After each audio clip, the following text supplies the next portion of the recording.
Chairman PCB Mohsin Naqvi की ज़ेर सदारत बोर्ड ऑफ गवर्नर्स इजलास में माली साल बराए 2024-25 के सालाना ऑडिट मालियाती स्टेटमेंट्स की बाज़ाब्ता मंजूरी दे दी गई।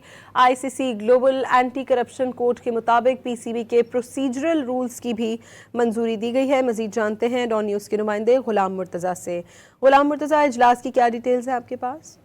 जी, पीसीबी बीओजी के इजलास मुनक्किद किया गया जिसमें उसके मेंबरान मौजूद थे और ये 82वां इजलास था। इसमें माली साल 2024-25 के सालाना ऑडिट मालियाती स्टेटमेंट्स की बाज़ाब्ता मंजूरी दी गई और सऊदी अरब क्रिकेट फेडरेशन के साथ जद्दा में क्रिकेट स्टेडियम के डेवलपमेंट के हवाले से ताउन के हवाले से इजहार दिलचस्पी की भी मंजूरी दी गई और इसी तरह जोग्राफियाई हदूद की रोशनी में लाहौर के जोन की दोबारा से हदबंदी और नामों पर भी मंजूरी दी गई क्योंकि 4 जोन है लाहौर के और उसके ऊपर दोबारा से काम किया जा रहा है।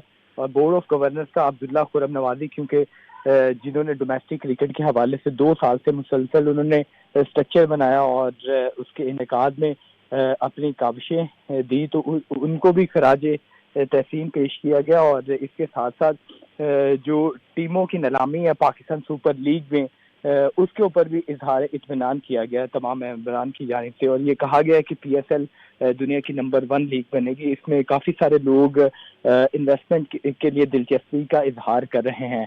तो 82वां इजलास मुनक्किद किया गया जिसमें बीओजी के तमाम मेंबरान मौजूद थे और चेयरमैन पीसीबी मोहसिन नकवी की ज़ेर सदारत ये इजलास मुनक्किद किया गया।